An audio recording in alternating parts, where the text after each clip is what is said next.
ನೆನ್ನೆ ನಮ್ಮ ಅಕ್ಕನ ಜೊತೆ ಒಂದು ಡಿಸ್ಕಷನ್ ಹೀಗೆ ನಡೀತಾ ಇತ್ತು. ಏನೋ ಒಂದು ದೇವರು ಅಂದರೆ ಏನು ಎಲ್ಲ ಡಿಸ್ಕಷನ್ ನಡೀತಾ ಇತ್ತು. ಈ ಡಿಸ್ಕಷನ್ ನಡೆಯುವಾಗ ನಾನು ಸುಮ್ಮನೆ ನಮ್ಮ ಅಕ್ಕನಿಗೆ ಒಂದು ಪ್ರಶ್ನೆ ಕೇಳಿದೆ. ನಿನಗಿಬ್ಬರು ಮಕ್ಕಳಿದ್ದಾರೆ, ಒಬ್ಬ ಮಗುವಿನ ಥರ ಮತ್ತೊಂದು ಮಗು ಇಲ್ವಲ್ಲ, ಹೆಂಗಿದು? ಗಂಡ ಹೆಂಡತಿ ಅವರೇ, ಅವರಿಗೆ ಹುಟ್ಟಿರೋ ಮಕ್ಕಳು, ಹೌದು ತಾನೆ?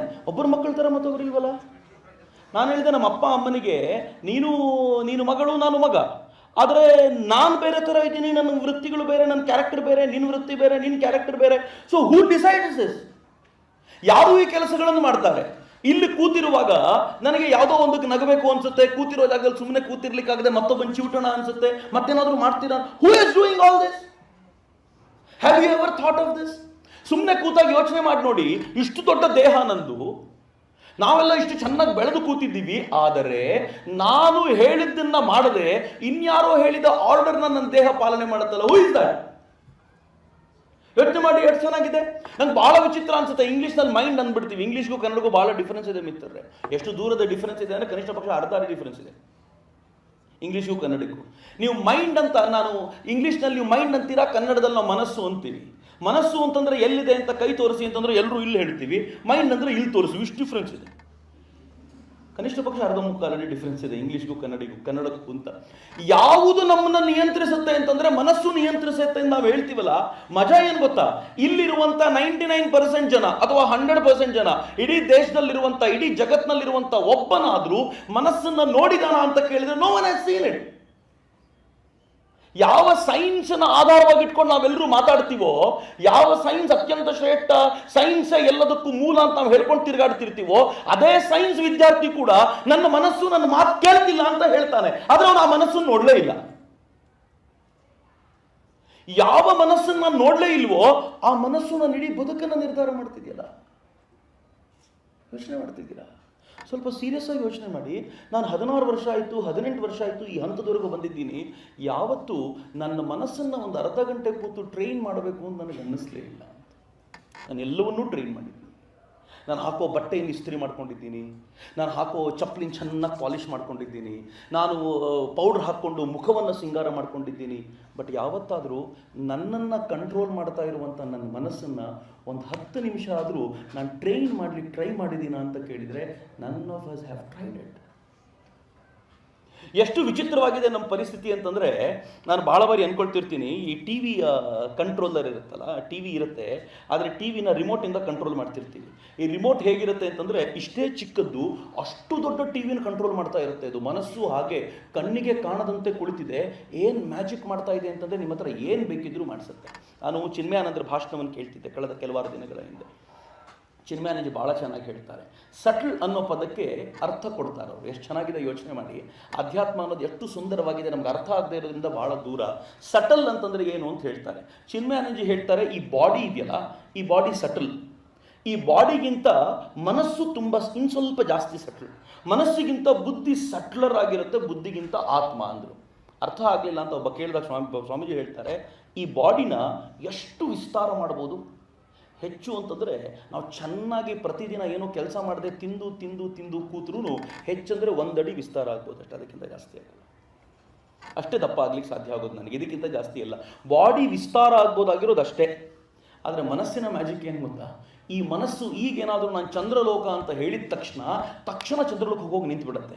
ಅಲ್ಲಿ ನೀಲ್ ಆರ್ಮ್ಸ್ಟ್ರಾಂಗ್ ನಿಂತಿರೋದು, ಫ್ಲ್ಯಾಗ್ ಪಟ ಪಟ ಪಟ ಪಟ ಹೊಡ್ಕೊಳ್ತಾ ಇರೋದು, ಅವರು ದೊಡ್ಡ ದೊಡ್ಡ ಡ್ರೆಸ್ ಹಾಕ್ಕೊಂಡಿರೋದು, ಅದು ನಿಧಾನಕ್ಕೆ ವೆಯ್ಟ್ ತಡ್ಕೊಳ್ಳಿಕ್ಕಾಗದೆ ಹಾರ್ತಾ ಇರೋದು, ಇವೆಲ್ಲ ಕಣ್ಮುಂದೆ ಕಾಣಿಸ್ಲಿಕ್ಕೆ ಶುರುವಾಗ್ಬಿಡುತ್ತೆ. ಮನಸ್ಸು ನೀವು ಎಲ್ಲಿವರೆಗೂ ಆಲೋಚನೆ ಮಾಡ್ತೀರೋ ಅಲ್ಲಿವರೆಗೂ ಹೋಗ್ಬೋದು. ಬಟ್ ಮಜಾ ಏನು ಗೊತ್ತಾ? ಮನಸ್ಸು ಇದಕ್ಕಿಂತ ಆಚೆ ಹೋಗ್ಲಿಕ್ಕೆ ಸಾಧ್ಯ ಇಲ್ಲ. ಯಾಕೆಂದರೆ ಇದಕ್ಕಿಂತ ಆಚಿನ ಲೋಕದಲ್ಲಿ ಏನಿದೆ ಅಂತ ನಮ್ಗೆ ಗೊತ್ತೇ ಇಲ್ಲ. ಬುದ್ಧಿ ಆಚೆಯ ಲೋಕವನ್ನೂ ಆಲೋಚನೆ ಮಾಡಬಲ್ಲದು.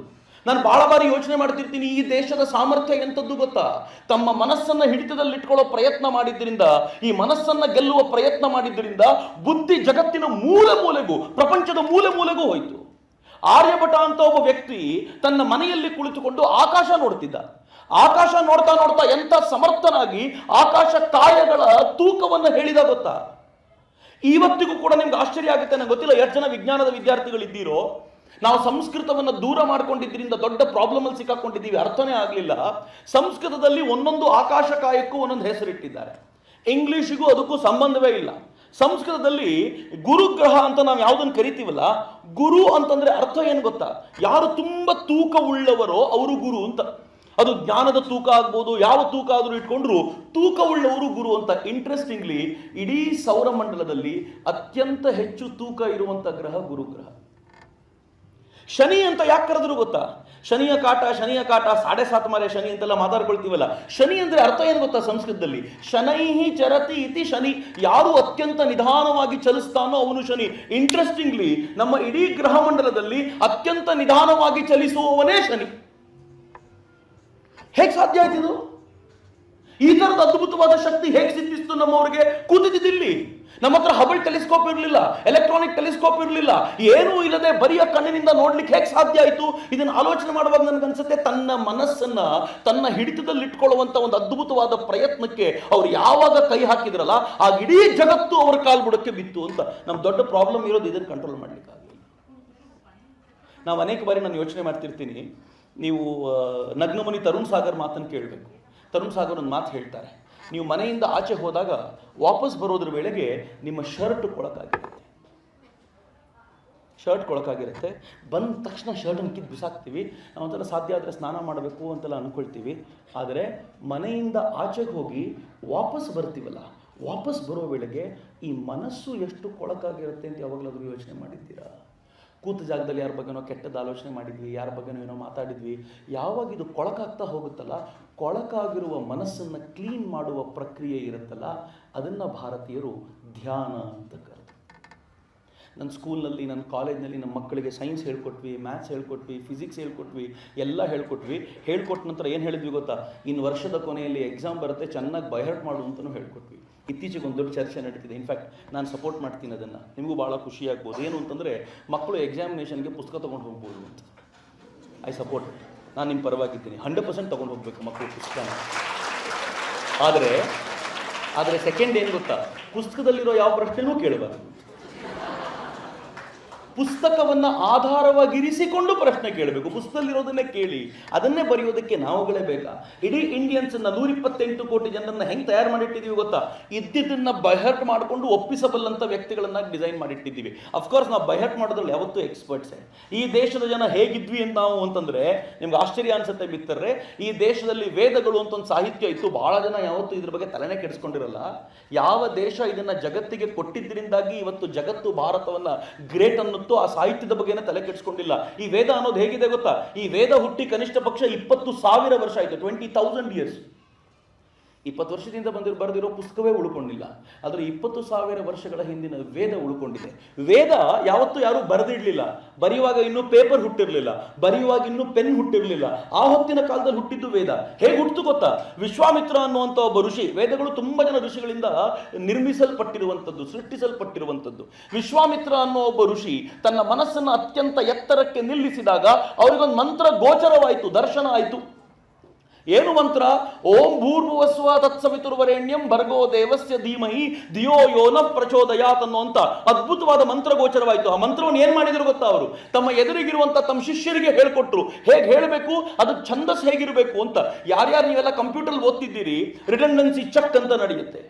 ಇಲ್ಲಿಂದ ಏನಾದರೂ ಒಂದು ಸಿಗ್ನಲ್ನ ಸ್ಯಾಟಲೈಟಿಗೆ ಕಳಿಸ್ಕೊಟ್ರೆ ಆ ಸಿಗ್ನಲ್ನ ಎನ್ಕ್ರಿಪ್ಟ್ ಮಾಡಲಾಗುತ್ತೆ. ಎನ್ಕ್ರಿಪ್ಟ್ ಮಾಡಿರೋದನ್ನ ಡಿಕ್ರಿಪ್ಟ್ ಮಾಡಿ ಸ್ಯಾಟಲೈಟ್ ತನಗಿರುವಂಥ ಆಲ್ಗರಿದಮ್ ಅಲ್ಲಿ ಅದನ್ನು ಚೆಕ್ ಮಾಡುತ್ತೆ whether it is right or wrong ಅಂತ. ಅದು ರೈಟ್ ಆದರೆ ಮಾತ್ರ ಸ್ಯಾಟಲೈಟ್ ಹೇಳುತ್ತೆ this message I am sending it back ಅಂತ ಹೇಳುತ್ತೆ. ಅಕಸ್ಮಾತ್ ಅದು ರಾಂಗ್ ಅಂತ ಅನಿಸಿದ್ರೆ ಸ್ಯಾಟಲೈಟ್ ಇಮಿಡಿಯೇಟ್ಲಿ ಎರರ್ ಮೆಸೇಜ್ ಕಳಿಸುತ್ತೆ, ನಂಗೆ ಬಂದಿರೋ ಮೆಸೇಜ್ ಸರಿ ಇಲ್ಲ, ವಾಪಸ್ ಕಳಿಸ್ಲಿ ಅಂತ ಹೇಳುತ್ತೆ. ನನ್ನ ಪೂರ್ವಜರು ಛಂದಸ್ಸನ್ನ ಯಾಕೆ ಸೃಷ್ಟಿಸಿದ್ರು ಅಂತಂದ್ರೆ, ಯಾವುದು ನೀವು ಸ್ಯಾಟಲೈಟ್ ಮಾಡುತ್ತೋ ಅದನ್ನು 100 ವರ್ಷಗಳ ನಂತರ ಈ ಛಂದಸ್ಸಿನ ಅಡಿಯಲ್ಲಿ ಈ ಮಂತ್ರ ಬರುತ್ತಾ ಅಂತ ಚೆಕ್ ಮಾಡಿದ್ರೆ ಅಲ್ಲಿ ಏನ್ ತಪ್ಪಾಗಿದೆ ಅಂತ ಗೊತ್ತಾಗುವಂತೆ ಛಂದಸ್ಸನ್ನು ಡೆವಲಪ್ ಮಾಡಿದ್ರು. ಈ ಛಂದಸ್ಸಿನ ಪ್ರಭಾವ ಹೇಗಾಯಿತು ಅಂದ್ರೆ, ವರ್ಷದಿಂದ ವರ್ಷಕ್ಕೆ, 100 ವರ್ಷದಿಂದ 200 ವರ್ಷಕ್ಕೆ, 300 ವರ್ಷಕ್ಕೆ, ಸಾವಿರ ವರ್ಷಗಳು ಕಳೆದ ನಂತರ ಇವತ್ತು ಆ ಮಂತ್ರವನ್ನು ಇಟ್ಕೊಂಡು ಆ ಛಂದಸ್ ಹಾಕಿದ್ರೆ ಎಲ್ಲಿ ತಪ್ಪುತ್ತೋ ಅಲ್ಲಿ ತಿದ್ದಿಸ್ಕೊಳ್ಳಿಕ್ಕೆ ಸಾಧ್ಯ ಆಗುತ್ತೆ. ಹೀಗಾಗಿ 20,000 ವರ್ಷಗಳ ನಂತರವೂ ಕೂಡ ಅವತ್ತು ಕೊಟ್ಟ ಮಂತ್ರ ಇವತ್ತಿಗೂ ಉಳಿದಿದೆ. ಏನ್ ಕೆಪಾಸಿಟಿ ಇಂಡಿಯಾದು! ಜಗತ್ತು ಭಾರತವನ್ನು ಗೌರವಿಸೋದು ಇಲ್ಲಿ ಇಷ್ಟು ಜನ BCA ವಿದ್ಯಾರ್ಥಿಗಳಿದ್ದಾರೆ, ಈ ದೇಶ ಪ್ರತಿ ವರ್ಷ 10 ಲಕ್ಷ ಜನ ಇಂಜಿನಿಯರ್ಗಳನ್ನು ಸೃಷ್ಟಿ ಮಾಡುತ್ತೆ, ಈ ದೇಶ ಪ್ರತಿ ವರ್ಷ 1.5-2 ಲಕ್ಷ ಜನ ಡಾಕ್ಟರ್ಸ್ ಅನ್ನು ಸೃಷ್ಟಿ ಮಾಡುತ್ತೆ ಅಂತಲ್ಲ. ಬದಲಿಗೆ ಈ ದೇಶ ಇಷ್ಟು ಸಾವಿರ ವರ್ಷಗಳಿಂದಲೂ ಕೂಡ ಬದಲಾಗದ ನಾಗರಿಕತೆಯನ್ನು ಉಳಿಸ್ಕೊಂಡು ಬಂದಿದೆಯಲ್ಲ, ಆ ಕಾರಣಕ್ಕೋಸ್ಕರ ಈ ದೇಶಕ್ಕೆ ಗೌರವ ಇದೆ. ಮಿತ್ರ, ಇವತ್ತಿಗೂ ಭಾರತಕ್ಕೆ ಅನೇಕ ದೇಶಗಳ ಜನ ಕಾಲಿಡಬೇಕಾದಾಗ ಈ ದೇಶವನ್ನು ಕುರಿತು ಗೌರವದಿಂದ ಬರ್ತಾರೆ. ಇದು ಭಾರತಕ್ಕೆ ಸಿಕ್ಕಂಥ ಗೌರವ ಅಂತ. ಆದರೆ ಈ ಒಂದು 100 ವರ್ಷಗಳಿಂದ 150 ವರ್ಷಗಳಿಂದ ಎಷ್ಟು ಹಿಂದಕ್ಕೆ ಬಂದು ನಿಂತುಬಿಟ್ಟಿದ್ದೀವಿ ನಾವು ಭಾರತೀಯರು ಅಂತಂದರೆ, ನಮ್ಮನ್ನು ನಾವು ಕಳ್ಕೊಂಡು ಅನುಕರಣೆ ಮಾಡೋದ್ರಲ್ಲಿ ನಿಸ್ಸೀಮರಾಗಿಬಿಟ್ಟಿದ್ದೀವಿ. ಹೇಗಿರಬೇಕು ನಾವು ಅಂತ ಕೇಳಿದರೆ ಯುರೋಪಿಯನ್ರ ಥರ ಕಾಣಬೇಕು, ಹೇಗಿರಬೇಕು ನಾವು ಅಂದರೆ ಅಮೇರಿಕನ್ರ ಥರ ಕಾಣಬೇಕು, ನಮ್ಮ ಹೇರ್ ಸ್ಟೈಲ್ ಹೇಗಿರಬೇಕು ಅಂದರೆ ಅಮೇರಿಕನ್ರ ಥರ ಇರಬೇಕು, ನಮ್ಮ ಹೇರ್ ಸ್ಟೈಲ್ ಹೇಗಿರಬೇಕು ಅಂದರೆ ಯಾವುದೋ ಫಿಲಮಲ್ಲಿ ಯಾರೋ ಹಾಕಿ ಏನು ಹೇರ್ ಸ್ಟೈಲ್ ಮಾಡ್ಕೊಂಡಿರ್ತಾನೋ ಹಾಗೆ ಇರಬೇಕು. ನಂಗೆ ಭಾಳ ವಿಚಿತ್ರ ಅನಿಸುತ್ತೆ. ನೀವು ಏನಾದರೂ ಮಾಡಿ, ಐ ಡೋಂಟ್ ಮೈಂಡ್, ನಾನು ಎಲ್ಲದಕ್ಕೂ ಭಾಳ ಖುಷಿ ಪಡ್ತೀನಿ, ಏನು ಮಾಡಿದರೂ ಸರಿ. ಆದರೆ ಇದನ್ನು ನಾನು ಯಾಕೆ ಮಾಡ್ತಿದ್ದೀನಿ ಅಂತ ಕೇಳಿದರೆ ನಮ್ಮ 90% ಜನಕ್ಕೆ ಉತ್ತರನೇ ಗೊತ್ತಿಲ್ಲ. ಅವನು ಯಾರೋ ಮಾಡಿದ ಅದಕ್ಕೆ ನಾನು ಮಾಡಿದೆ ಅಂತ, ಅವನು ಏನೋ ಮಾಡಿದ ಅದಕ್ಕೆ ನಾನು ಮಾಡಿದೆ. ಆದರೆ ನಾನು ಸ್ವಂತಕ್ಕೆ ಇದನ್ನು ಯಾಕೆ ಮಾಡ್ತಿದ್ದೀನಿ ಅನ್ನೋ ಪ್ರಶ್ನೆಗೆ ಉತ್ತರ ಸಿಗುವವರೆಗೂ ನಾವೆಲ್ಲರೂ ಹೀಗೆ ಇರ್ತೀವಿ. ನನ್ನ ಭಾರತವನ್ನು ಈ ದಿಕ್ಕಲ್ಲಿ ಕೂರಿಸ್ಕೊಂಡಿರ್ತೀವಿ. ಈ ಭಾರತವನ್ನು ಇಲ್ಲಿಂದ ಮೇಲೆ ತೆಗೆದುಕೊಂಡು ಹೋಗಬೇಕಾಗಿದೆ. ಮಿತ್ರ, ಇವತ್ತಿನ ಭಾರತ ಹೇಗಿದೆ ಗೊತ್ತೇನು? ನೀವೆಲ್ಲ ಇವತ್ತಿನ ಹುಡುಗರೇ ಆಗಿರೋದ್ರಿಂದ ಒಂದು 3-4 ಸಂಗತಿಗಳನ್ನು ನಿಮ್ಮ ಜೊತೆ ಹಂಚಿಕೊಳ್ತೀನಿ. ನಾವೇನಾದರೂ ಜಗತ್ತಿಗೆ ಕೊಡ್ತೀವಿ ಅಂದರೆ ಇವತ್ತು ಜಗತ್ತು ತಲೆ ತಗ್ಗಿಸಿ ನಿಂತ್ಕೊಂಡು ಕೊಡೋದಕ್ಕೋಸ್ಕರ ಕಾಯ್ಕೊಂಡು ಕೂತಿದೆ. ಈ ದೇಶದ ಪ್ರಧಾನಮಂತ್ರಿ ಯುನೈಟೆಡ್ ನೇಷನ್ಸಲ್ಲೋ ಒಂದ್ಸಲ ಭಾಷಣ ಮಾಡ್ತಾರೆ. ಭಾಷಣ ಮಾಡಿ ಹೇಳ್ತಾರೆ, ನಿಮ್ಮ ಹೆಲ್ತ್ ಎಲ್ಲ ಹಾಳಾಗೋಗಿದೆ, ನಿಮ್ಮ ಹೆಲ್ತ್ ಎಲ್ಲ ಸರಿ ಆಗಬೇಕು ಅಂತಂದರೆ ನೀವೆಲ್ಲರೂ ಭಾರತ ಕೊಟ್ಟಿರುವಂಥ ಯೋಗವನ್ನು ಮತ್ತೆ ಮಾಡಬೇಕು ಅಂತ ಕೇಳಿದ್ದಕ್ಕೆ ಪ್ರತಿಯಾಗಿ ಅವರು ವೇದಿಕೆಯಲ್ಲಿ ಭಾಷಣ ಮುಗಿಸಿ ಕೆಳಗೆ ಬರೋದ್ರ ವೇಳೆಗೆ ಜಗತ್ತಿನ 160ಕ್ಕೂ ಹೆಚ್ಚು ರಾಷ್ಟ್ರಗಳು, ರಿಮೆಂಬರ್ ದಿಸ್ ನಂಬರ್, 160ಕ್ಕೂ ಹೆಚ್ಚು ರಾಷ್ಟ್ರಗಳು ಇಂಟರ್ನ್ಯಾಷನಲ್ ಯೋಗ ಡೇಗೆ ನಾವು ರೆಡಿ, ಯಾವತ್ತು ಮಾಡಬೇಕು ಅಂತ ನೀವು ಹೇಳಿ ಅಂತ ಹೇಳಿ ನೆಲ್ಸನ್ ಮಂಡೇಲಾಗೆ ಸಂಬಂಧಪಟ್ಟಂಥ ಒಂದು ನಿರ್ಣಯವನ್ನು ಇಷ್ಟು ಏಕರೂಪದಲ್ಲಿ ತೆಗೆದುಕೊಂಡದ್ದು ಬಿಟ್ಟರೆ, ಅದರ ನಂತರ ಇನ್ಯಾವುದಾದ್ರೂ ನಿರ್ಣಯವನ್ನು ಜಾಗತಿಕ ಮಟ್ಟದಲ್ಲಿ ಏಕರೂಪದಲ್ಲಿ ತೆಗೆದುಕೊಂಡಿದ್ರೆ ಅದು ಇಂಟರ್ನ್ಯಾಷನಲ್ ಯೋಗ ಡೇದು ಮಾತ್ರ. ಮ್ಯಾಜಿಕ್ ಏನು ಗೊತ್ತೇನು? ಈಗ ಜಗತ್ತಿನಲ್ಲಿರೋದೇ 200, 208, 210 ರಾಷ್ಟ್ರಗಳು. ಅಷ್ಟರಲ್ಲಿ 190ಕ್ಕೂ ಹೆಚ್ಚು ರಾಷ್ಟ್ರಗಳು ಜೂನ್ 21ಕ್ಕೆ ಯೋಗವನ್ನು ಅನುಸರಿಸ್ತವೆ. ಇವತ್ತು ಜಗತ್ತಿಗೆ ಹೋಗಬೇಕು ಅಂದರೆ ನೀವು ಕಂಪ್ಯೂಟರ್ ಅಪ್ಲಿಕೇಶನ್ ಕಲ್ತಿರಬೇಕು ಅಂತಿಲ್ಲ. ಇವತ್ತು ನೀವು ಜಗತ್ತಿಗೆ ಹೋಗಬೇಕು, ಅಮೆರಿಕಕ್ಕೆ ಹೋಗಬೇಕು, ಯುರೋಪಿಗೆ ಹೋಗಬೇಕು ಅಂತಂದರೆ ನೀವು ಕಂಪ್ಯೂಟರ್ ಸಾಫ್ಟ್ವೇರ್ ಇಂಜಿನಿಯರೇ ಆಗಬೇಕು ಅಂತಿಲ್ಲ. ಆದರೆ ನೀವೇನಾದರೂ ಒಳ್ಳೆ ಯೋಗ ಕಲ್ತಿದ್ದೀರಿ ಅಂತಂದರೆ ವಿಯೆಟ್ನಾಂನಂಥ ರಾಷ್ಟ್ರಗಳು ಕೂಡ ಈ ದೇಶದ ತರುಣರನ್ನು ಆಹ್ವಾನಿಸ್ತಾ ಇವೆ, ನೀವು ಬಂದು ನನ್ನ ದೇಶದ ಜನಕ್ಕೆ, ನನ್ನ ಶಾಲಾ ಮಕ್ಕಳಿಗೆ ಯೋಗವನ್ನು ಕಲಿಸ್ಕೊಡಿ ಅಂತ. ನಮ್ಮ ಜೊತೆ ಇದ್ದ ಒಬ್ಬ ಹುಡುಗ 8 ತಿಂಗಳಿಂದ ವಿಯೆಟ್ನಾಮಲ್ಲಿದ್ದಾನೆ. ಮನೊಂದು ಫೋಟೋ ಕಳಿಸ್ತಾನೆ. ವಿಯೆಟ್ನಾಮಲ್ಲಿ 20,000 ಜನರನ್ನು ಸೇರಿಸಿಕೊಂಡು ನಾನು ಯೋಗವನ್ನು ಮಾಡಿದ್ದೀನಿ ಅಂತ. ವಿಯೆಟ್ನಾಂನಲ್ಲಿ ಯೋಗ. ಇಸ್ಲಾಂ ಕಂಟ್ರೀಸ್ಗಳು ಯೋಗ ಶುರು ಮಾಡಿವೆ, ಕ್ರಿಶ್ಚಿಯನ್ ಕಂಟ್ರೀಸ್ಗಳು ಯೋಗ ಶುರು ಮಾಡಿವೆ. ಯಾಕೆ ಅಂತಂದ್ರೆ ಯೋಗ ಅನ್ನೋದು ಧರ್ಮ ಮತ ಪಂಥಗಳನ್ನು ಮೀರಿ ಜಾಗತಿಕ ಆರೋಗ್ಯಕ್ಕೆ ಬೇಕಾಗಿರುವಂಥದ್ದು ಮತ್ತು ಭಾರತ ಕೊಟ್ಟಿದ್ದು ಅಂತ. ಜಗತ್ತು ಎಲ್ಲಿವರೆಗೂ ಇದೆ ಗೊತ್ತೇನು? ಭಾರತ ಏನೇ ಕೊಟ್ಟರೂ ತೆಗೆದುಕೊಳ್ಳಬೇಕಾಗಿರುವ ಮಟ್ಟಿಗೆ ಸಿದ್ಧವಾಗಿದೆ. ಸ್ವಾಮಿ ವಿವೇಕಾನಂದರನ್ನ ನಿವೇದಿತಾ ಒಂದು ಪ್ರಶ್ನೆ ಕೇಳ್ತಾಳೆ ಒಂದ್ಸಲ, ಬಹಳ ಚೆನ್ನಾಗಿದೆ ಪ್ರಶ್ನೆ, ಎಲ್ಲ ಹುಡುಗರು ನೆನ್ಪಿಟ್ಕೊಳ್ಳಿ. ನಿವೇದಿತಾ ಪ್ರಶ್ನೆ ಏನು ಕೇಳ್ತಾಳೆ ಗೊತ್ತಾ? Swamiji,